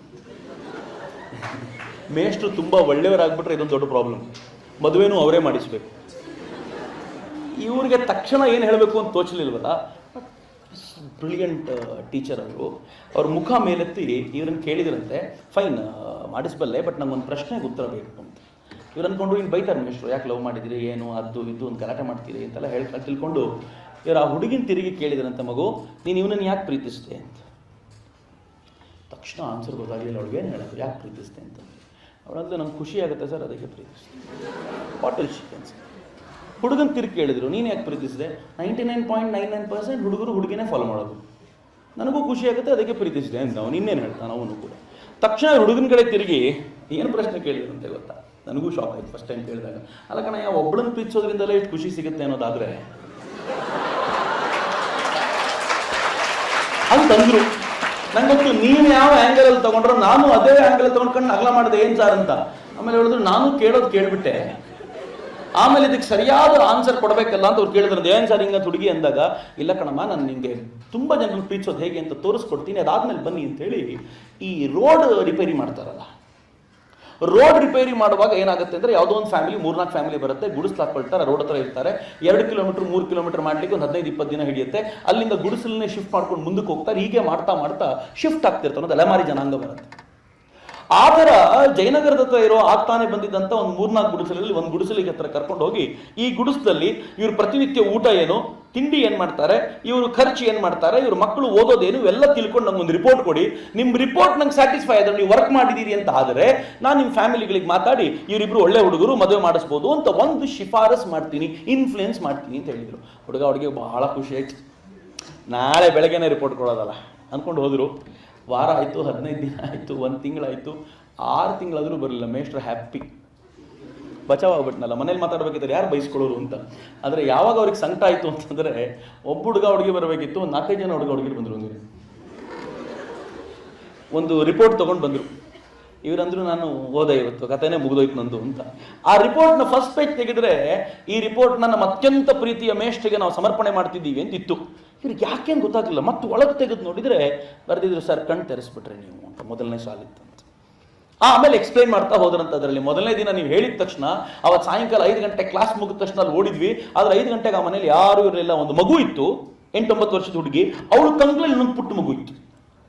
ನಾವು ಅವ್ರಿಗೆ ಕೇಳಿದೇವಿ, ನಿಮ್ಮ ಅಪ್ಪ ಅಮ್ಮ ಅಂತ ಕೇಳಿದ ತಕ್ಷಣ ಹೇಳಿದ್ರು, ನಮ್ಮ ಅಪ್ಪ ಅಮ್ಮ ಕೆಲಸಕ್ಕೆ ಹೋಗಿದ್ದಾರೆ, ರಾತ್ರಿ 8:30-9 ಗಂಟೆ ಆಗುತ್ತೆ ಬರೋದು, ನೀವು ಅದಾದ್ಮೇಲೆ ಬಂದರೆ ಸಿಗ್ತಾರೆ ಅಂತ. 8-9 ಗಂಟೆಗೆ ಇವ್ರಿಗೆ ಎಲ್ಲಿ ಬರೋದು? ಸರಿ, ಬೆಳಗ್ಗೆ ಬೇಗ ಬರೋಣ ಅಂತೇಳಿ ಬೆಳಗ್ಗೆ 9 ಗಂಟೆಗೆ, ಬೇಗ ಅಂದರೆ 9 ಗಂಟೆ, ತುಂಬ ಬೇಕಲ್ಲ, 9 ಗಂಟೆಗೆ ಅವರು ಬಂದು, ಎಲ್ಲಿ ಅಪ್ಪ ಅಮ್ಮ ಅಂದರಂತೆ. ಇಲ್ಲ, ಇಷ್ಟೊತ್ತವರೆಗೂ ಇರಲ್ಲ ಅವರು, ಬೆಳಗ್ಗೆ 6 ಗಂಟೆಗೆ ಕೆಲಸಕ್ಕೆ ಹೋಗ್ತಾರೆ ಅಂತ. From 6 to evening 8 or 9. ಅಂದರೆ ಗಾಬರಿ ಆಗುತ್ತೆ. ಮತ್ತು ಊಟ ತಿಂಡಿ 6 ಗಂಟೆಗೆ ಅವರೆಲ್ಲ ಮಾಡಿಬಿಟ್ಟು ಅವರು ಕಟ್ಕೊಂಡು ಹೋಗ್ತಾರೆ, ನನಗೂ ಮಾಡಿಟ್ಟಿದ್ದಾರೆ ಅಂತ ಒಂದು ಗಂಜಿ ಪಾತ್ರೆ ತೋರಿಸಿದ್ರು. ಭಾಳ ಸಂಕಟ ಆಯಿತು. ಸರಿ, ಬೆಳಗ್ಗೆ ಬೇಗ ಬರಬೇಕು ಅಂತ ಒಂದು ಫೈನ್ ಡೇ ಬೆಳಗ್ಗೆ 5:30-6 ಗಂಟೆಗೆ ಎದ್ದು ಅವ್ರ ಮನೆಗೆ ಹೋಗಿ ಕೂತ್ಕೊಂಡು ಕೇಳಿದ್ರಂತೆ, ನಿಮ್ಮ ಪ್ರತಿದಿನದ ಆದಾಯ ಎಷ್ಟು ದುಡಿತೀರಾ ಅಂತ. ಅದನ್ನು ಕೇಳಿದ ಹುಡುಗಿ ಏನು ಬರೀತಾಳೆ ಗೊತ್ತಾ, ಅದ್ರ ಬಗ್ಗೆ ಏನೂ ಬರೆದಿಲ್ವಂತ, ಆದಾಯ ಎಷ್ಟು ಅಂತ. ಅವಳು ಬರೆದಿದ್ಲಂತೆ, ನಾವು ಕ್ಯಾಂಟೀನ್ಗೆ ಹೋದಾಗ ಎಷ್ಟು ಖರ್ಚು ಮಾಡ್ತೀವಲ್ಲ ಅಷ್ಟವ್ರ ದಿನದ ಆದಾಯ ಅಂತ ನಮ್ಗೆ ಗೊತ್ತಾದಾಗ ಭಾಳ ಸಂಕಟ ಆಗಿಬಿಡ್ತು ಸರ್. ಆ್ಯಂಡ್ ವಿ ಡಿಸೈಡೆಡ್ ಸುಮ್ಮನೆ ಕ್ಯಾಂಟೀನಿಗೆ ಹೋಗಬಾರ್ದು ಇನ್ಮೇಲೆ, ವೇಸ್ಟ್ ಮಾಡಲಿಕ್ಕೆ ಅಂತ. ತಿಂಗಳಿಗೆ ಎಷ್ಟು ಉಳಿಸ್ತೀರಾ ಅಂತ ಕೇಳಿದ್ದಕ್ಕೆ ಅವ್ರಿಗೆ ಹೇಳ್ತಾಳಂತೆ, PVRಗೆ ನಾನು ಮತ್ತು ನಮ್ಮ ಹುಡುಗ ಹೋದಾಗ ಎಷ್ಟು ಖರ್ಚು ಮಾಡ್ತೀವೋ ಅಷ್ಟವ್ರು ತಿಂಗಳಲ್ಲಿ ಉಳಿಸ್ತಾರೆ ಸರ್. ನಾವು ಎಷ್ಟು ದುಂದು ವೆಚ್ಚ ಮಾಡ್ತೀವಿ ಅಂತ ನಮ್ಗೆ ಆವತ್ತು ಗೊತ್ತಾಯಿತು. And we stopped. ಆಮೇಲೆ ಆ ಮಗಳಿಗೆ ಸ್ಕೂಲಿಗೆ ಎಲ್ಲಿ ಕಳಿಸ್ತೀರಾ ಅಂತಂದರೆ, ಆ ತಾಯಿ ಹೇಳಿದ್ಲಂತೆ, ಯಾವ ಸ್ಕೂಲ್ ಕಣಮ್ಮ, ಇವತ್ತು ಇಲ್ಲಿರ್ತೀವಿ, ಇನ್ನೊಂದು 2 ತಿಂಗಳು ಕಳೆದ್ರೆ ಮತ್ತೆಲ್ಲೋ ಹೋಗಿರ್ತೀವಿ, ಸ್ಕೂಲಿಗೆ ಎಲ್ಲಿ ಕಳಿಸೋಣ, ನಮ್ಮ ಮಕ್ಕಳಿಗೆ ಏನೂ ಸ್ಕೂಲಿಲ್ಲ, ಅವ್ರು ಸ್ವಲ್ಪ ದೊಡ್ಡವರಾಗಿ ಕೆಲಸ ಮಾಡ್ಬೋದು ಅಂತ ಅನಿಸಿದರೆ ಅವ್ರನ್ನೂ ನಮ್ಮ ಜೊತೆ ಕೆಲಸಕ್ಕೆ ತೊಗೊಂಡು ಹೋಗ್ತೀವಿ. ಇವಳು ಸದ್ಯಕ್ಕೆ ಯಾಕೆ ಮನೇಲಿದ್ದಾರೆ ಅಂತಂದರೆ, ನನ್ನ 2ನೇ ಮಗು ತುಂಬ ಚಿಕ್ಕದಾಗಿದೆ, ನೋಡ್ಕೊಳ್ಳಿಕ್ಕೋಸ್ಕರ ಮನೇಲಿ ಇಟ್ಟಿದ್ದೀವಿ. ಭಾಳ ಸಂಕಟಾಗಿ ಸ್ಕೂಲ್ಗಂತೂ ಕಳಿಸ್ಲಿಕ್ಕಾಗಲ್ವಲ್ಲ. ಇಬ್ಬರು ಡಿಸೈಡ್ ಮಾಡಿದ್ರಂತೆ, ನಾವು ಏನು ದುಡ್ಡು ಉಳಿಸ್ತೀವೋ ಇವರಿಗೆ ನೋಟ್ಬುಕ್ಕು, ಇವರಿಗೆ ಸ್ಲೇಟು ತಂದ್ಕೊಟ್ಟು ನಾವೇ ಪಾಠ ಮಾಡೋಣ ಅಂತ ಹುಡುಗಿ ಇಬ್ಬರು ಪ್ರತಿನಿತ್ಯ ಸಾಯಂಕಾಲ ಅಲ್ಲಿಗೆ ಹೋಗೋದು, ಆ ಮಗು ಜೊತೆ ಕೂತ್ಕೊಂಡು ಅಕ್ಷರ ಎಲ್ಲ ಹೇಳ್ಕೊಡೋದು. They started enjoying life. ಆಮೇಲೆ ಅನ್ನಿಸ್ತು ಒಂದೇ ಗುಡಿಸ್ಲು ಯಾಕೆ, ಅಕ್ಕಪಕ್ಕದ ಗುಡಿಸ್ಲಲ್ಲಿ ಯಾರು ಹೇಳಿದ್ರು ನಾವು 4 ಜನರು ಸೇರ್ಕೊಂಡು ಒಂದು ಕ್ಲಾಸ್ ಮಾಡೋಣ ಅಂತ. ಕ್ಲಾಸ್ ಥರ ಅಲ್ಲೇ ಗುಡಿಸ್ಲ ಹೊರಗಡೆ ಒಂದು ಕ್ಲಾಸು, ಒಂದು ಬೋರ್ಡು ಎಲ್ಲ ಇಟ್ಕೊಂಡು ಆ ಮಕ್ಕಳಿಗೆ ಪಾಠ ಮಾಡಬೇಕು ಒಂದು ನಿಶ್ಚಯ ಮಾಡಿದಾಗ, ಮೊದಲು ಆಡ್ಕೊಳ್ತಾ ಇದ್ದ ಫ್ರೆಂಡ್ಸಲ್ಲಿ ಒಬ್ಬೊಬ್ಬ ಬಂದು ಅವ್ರಿಗೆ ಬೇಕಾಗಿರೋ ಖರ್ಚು ವೆಚ್ಚಕ್ಕೆ ಅವರು ಸಹಕಾರ ಮಾಡ್ಲಿಕ್ಕೆ ಶುರು ಮಾಡಿ ಒಂದು ದೊಡ್ಡ ಬೋರ್ಡನ್ನೆಲ್ಲ ಹಾಕ್ಕೊಂಡು ಪಾಠ ಶುರುವಾಯಿತು. ಒಂದು ಸಣ್ಣ ಕ್ಲಾಸ್ ರೂಮೇ ಶುರುವಾಗ್ಬಿಡ್ತು. ಅದಾದಮೇಲೆ ಆ ಹುಡುಗಿ ಅದರಲ್ಲಿ ಬರೀತಾರೆ, ಈಗ ನಮ್ಗೆ ಗೊತ್ತಾಗಿದೆ ಒಬ್ಬರನ್ನು ಪ್ರೀತಿಸೋಕ್ಕಿಂತ ಹೆಚ್ಚು ಜನರನ್ನು ಪ್ರೀತಿಸೋದರಲ್ಲಿ ಆನಂದ ಬಹಳ ಇದೆ ಅಂತ. ನೀವು ಏನು ಹೇಳಲಿಕ್ಕೆ ಹೊರಟಿದ್ದೀರಿ ಅಂತ ಇವತ್ತು ನಮ್ಗೆ ಅರ್ಥ ಆಗಿದೆ ಸರ್. ನಾವು ಸದ್ಯಕ್ಕೆ ನಿಮ್ಗೆ ಕಾಟ ಕೊಡಲ್ಲ, ನಾವಿಬ್ಬರು ಚೆನ್ನಾಗಿ ಓದ್ತೀವಿ, ಎತ್ತರಕ್ಕೆ ಬೆಳೆದು ನಿಂತ್ಕೊಳ್ತೀವಿ, ನಮ್ಮ ಮನೆಯವರ ಎದುರುಗಡೆ ಯೋಗ್ಯತೆ ಪಡ್ಕೊಂಡು ನಿಂತ್ಕೊಳ್ತೀವಿ, ಅವತ್ತು ಬಂದು ನೀವು ಅಕ್ಷತೆ ಹಾಕಿದರೆ ಸಾಕು ಅಂತ ಆ ಮೇಟ್ರು ಹೇಳಬೇಕಾದಾಗ ನನಗೆ ರೋಮಾಂಚ ಅನ್ಸತ್ತು. ವಾ, ನನ್ನ ದೇಶದ ತರುಣಿಯರಿಗೆ ದಾರಿ ಗೊತ್ತಿಲ್ಲ ಅಷ್ಟೇ, ಮಾಡಬೇಕು ಅನ್ನೋ ಉತ್ಸಾಹ ಇದೆ. ಯಾವತ್ತಾದರೂ ಒಮ್ಮೆ ಸಮಾಜದ ಈ ರಸ್ತೆಯ ಆಚೆ ನಿಂತ್ಕೊಂಡು ಕಣ್ಣೀರು ಹಾಕ್ತಾ ಇರುವಂಥ ಯಾರಿಗೋ ಕಣ್ಣೀರು ಒರೆಸುವಂಥ ಒಂದು ಪ್ರಯತ್ನ ಮಾಡಿ ನೋಡಿ. ನಿಮ್ಮ ಜೀವನದ ಅತ್ಯಂತ ಶ್ರೇಷ್ಠ ಆನಂದದ ಒಡೆಯರು ನೀವಾಗ್ತೀವಿ. ಮತ್ತು ಅಂಥ ಆನಂದದ ಒಡೆಯರಾದಾಗ ಮಾತ್ರ ನೀವು ಹೇಳ್ಕೊಳ್ಬೋದು, ಎಸ್ ನಾನು ಈ ರಾಷ್ಟ್ರಕ್ಕೆ ಸೇರಿದವನು ಅಂತ. ಯಾಕೆ ಗೊತ್ತಾ, ಈ ರಾಷ್ಟ್ರ ಮಾತ್ರ ಜಗತ್ತಿನಲ್ಲಿ ಎಲ್ರಿಗೂ ಒಳಿತಾಗಲಿ ಅಂತ ಆಶಯಿಸಿದಂಥ ರಾಷ್ಟ್ರ. ಈ ರಾಷ್ಟ್ರ ಮಾತ್ರ ನಾನು ವಿಶ್ವ ಕುಟುಂಬಿ ಅನ್ನುವಂಥ ಕಲ್ಪನೆಯನ್ನು ಹೊಂದಿದಂಥ ರಾಷ್ಟ್ರ. ಆ ವಿಶ್ವ ಕುಟುಂಬಿ ಅಂತ ಹೇಳಿದಂಥ ಭಾರತದ ಒಂದು ಅಂಗವಾಗಿರುವ ನಾನು ನನ್ನನ್ನು ವಿಸ್ತಾರ ಮಾಡಿಕೊಳ್ತಾ, ಈ ದೇಹ ವಿಸ್ತಾರ ಆಗೋದಲ್ಲ, ನನ್ನ ಮನಸ್ಸು, ನನ್ನ ಬುದ್ಧಿ, ನನ್ನ ಆತ್ಮ ಸಟ್ಲೆಸ್ಟ್ ಆಗಿ ಮೂಲೆಗೂ ತಲುಪಿ ಪ್ರತಿಯೊಬ್ಬರೊಂದಿಗೂ ಒಂದಾಗುವಂಥ ವಾತಾವರಣವನ್ನು ನಾವೆಲ್ಲರೂ ನಿರ್ಮಾಣ ಮಾಡ್ಕೊಳ್ತೀವಿ ಅಂತಂದರೆ ಬಹುಶಃ ಒಂದು ಅತ್ಯಂತ ಶ್ರೇಷ್ಠವಾದ ಸಮಾಜ ನಿರ್ಮಾಣ ಆಗುತ್ತೆ. ಅಂಥ ಸಮಾಜ ನಿರ್ಮಾಣಕ್ಕೆ ನಾವೆಲ್ಲರೂ ಕಾರಣೀಕರ್ತರಾಗೋಣ ಅಂತ ಅತ್ಯಂತ ಕಳಕಳಿಯಿಂದ ಹಾರೈಸ್ತಾ, ಪ್ರೀತಿಯಿಂದ ಆಲಿಸಿದೆ ನಿಮ್ಗೆಲ್ರಿಗೂ ನಾನು ಪ್ರೀತಿಪೂರ್ವಕವಾದ ಧನ್ಯವಾದಗಳನ್ನು ಸಮರ್ಪಿಸ್ತೀನಿ. ಮತ್ತು ಈ ರಾಷ್ಟ್ರವನ್ನು ಕಟ್ಟೋದರಲ್ಲಿ ಸೇವಾ ಮಾರ್ಗದಲ್ಲಿ ನಮ್ಮದ್ದು ಒಂದಷ್ಟು ಜೋಡಿಸ್ಕೊಳ್ಳಿ ಅಂತ. BCA ಅನ್ನೋದು ಇವತ್ತು ಕ್ಲಾಸ್ ಶುರು ಮಾಡ್ತಿದ್ದೀರಿ. ಶುರು ಮಾಡುವಾಗ ಒಂದು ನಿಶ್ಚಯ ಮಾಡಿ, ನೀವು ಕ್ಲಾಸಿಗೆ ಬರ್ತೀರಿ, ಪಾಠ ಕಲಿತೀರಿ. ಅಫ್ಕೋರ್ಸ್ ನಿಮ್ಮ ಸ್ವಂತ ದುಡ್ಡಲ್ಲಂತೂ ನೀವು ಪಾಠ ಕಲಿತಿಲ್ಲ, ನಿಮ್ಮಪ್ಪ ಪೇ ಮಾಡ್ತಾರೆ ಅದಕ್ಕೆ. ಆದರೆ ನಿಮ್ಮ ಒಂದು ಏಜ್ ದಾಟಿದ ನಂತರ ನಾನೇನಾದರೂ ಸ್ವಂತದ ಮೇಲೆ ನಿಂತ್ಕೊಳ್ಳಿಲ್ಲ ಅಂತಂದರೆ, ಸ್ವಂತದ ಮೇಲೆ ನಿಂತ್ಕೊಳ್ಳೋದಂದರೆ ದುಡ್ಡನ್ನೇ ದುಡಿಬೇಕು ಅಂತಿಲ್ಲ, ಆದರೆ ಯಾರಿಗಾದರೂ ಒಂದು ತುತ್ತು ಹೆಲ್ಪ್ ಮಾಡಲಿಕ್ಕೆ ನನ್ನ ಹತ್ರ ಸಾಧ್ಯ ಆಗಲಿಲ್ಲ ಅಂತಂದರೆ ಆ ಬದುಕಿಗೆ ಬಹಳ ಮಜಾ ಬರಲ್ಲ. ಹೀಗಾಗಿ ನಾನು ಕೇಳ್ಕೊಳ್ಳೋದು, ಈ ವರ್ಷದ ಕೊನೆಯಲ್ಲಿ ನೀವೇನಾದರೂ ಒಂದು ಪಟ್ಟಿ ಮಾಡಿಕೊಂಡ್ರೆ ಆ ಪಟ್ಟಿಯಲ್ಲಿ ಈ ವರ್ಷ ನನ್ನಿಂದಾಗಿ ಒಂದಿಷ್ಟು ಜನರಿಗೆ ಹೆಲ್ಪ್ ಆಗಿದೆ ಅನ್ನುವಂಥ ಒಂದು 5-6 ಹೆಸರುಗಳಾದರೂ ಸೇರಿಕೊಂಡಿದ್ರೆ, ಅದು ಸಣ್ಣ ಪ್ರಮಾಣದ್ದಾದರೂ ಸರಿ, ದೊಡ್ಡದ್ದಾದರೂ ಸರಿ, ಅದು ದುಡ್ಡಿನ ರೂಪದ್ದಾದರೂ ಸರಿ, ಅಥವಾ ಸಹಕಾರ ಮಾಡ್ಲಿಕ್ಕೆ ನಾವು ಹೋಗಿ ಏನಾದರೂ ಮಾಡಿರೋದಾದರೂ ಸರಿ, ಅದು ರಾಷ್ಟ್ರದ ದೃಷ್ಟಿಯಿಂದಾದರೂ ಸರಿ, ಒಂದು 20 ಗಿಡಗಳನ್ನು ನೆಟ್ಟಿದ್ದೀನಿ, ಆ ಗಿಡ ಬೆಳೆದು ನಿಂತಿದೆ 1 ವರ್ಷದ ನಂತರ ಅಂತ ಬಹಳ ಖುಷಿ ಆಗುತ್ತೆ ಅಂತ ಹೇಳಿದ್ರೆ ಈವನ್ ದಟ್ ಈಸ್ ರೈಟ್. ಅಥವಾ ಯಾವುದಾದ್ರೂ ಒಂದು ದೊಡ್ಡ ಈವೆಂಟ್, ಈಗಂತೂ ಸರ್ಕಾರದವರು ಸ್ವಚ್ಛ ಭಾರತ್ನ ಒಂದು ಇಂಟರ್ನ್ಶಿಪ್ ಶುರು ಮಾಡಿಬಿಟ್ಟಿದ್ದಾರೆ, ಅದರ ಅಡಿಯಲ್ಲಿ ನಾನು 100 ಅವರ್ಸ್ ಕೆಲಸ ಮಾಡಿದ್ದೀನಿ ಅಂತಾದರೂ ಸರಿ, ಈ ಥರದ ರಾಷ್ಟ್ರ ಪ್ರೇರಕ ಕಾರ್ಯಕ್ಕೆ ನಾನೇನಾದರೂ ಜೋಡಿಸ್ಕೊಂಡಿದ್ದೀನಿ ಅಂತ ಆಗ್ಬಿಟ್ರೆ ನನಗನ್ಸುತ್ತೆ ನಮ್ಮ ಬದುಕು ಸಾರ್ಥಕ ಅಂತ. ಮಿತ್ರರೇ, ಅಂಥ ಬದುಕು ನಮ್ಮೆಲ್ಲರದ್ದು ಆಗಲಿ. ನಾವೆಲ್ಲರೂ ಸೇರಿ ಒಂದು ಅದ್ಭುತವಾದ, ಭವ್ಯವಾದ, ಶ್ರೇಷ್ಠವಾದ ರಾಷ್ಟ್ರವನ್ನು ಕಟ್ಟೋಣ ಅಂತ ಅತ್ಯಂತ ಕಳಕಳಿಯಿಂದ ಹಾರೈಸ್ತಾ, ಪ್ರೀತಿಯಿಂದ ಆಲಿಸಿದ ನಿಮಗೆ ಮತ್ತು ಪ್ರೀತಿಯಿಂದ ಇಲ್ಲಿಗೆ ಕರೆಸಿದಂಥ ಕಾಲೇಜಿನ ಪ್ರತಿಯೊಬ್ಬರಿಗೂ ಅಷ್ಟೇ ಪ್ರೀತಿಯಿಂದ ವಂದಿಸ್ತಾ ನನ್ನ ಮಾತುಗಳನ್ನು ತಾಯಿ ಭಾರತೀಯ ಪದತಲೆಗಳಿಗೆ ಸಮರ್ಪಿಸ್ತೀನಿ. ವಂದೇ ಮಾತರಂ. ಜೈ.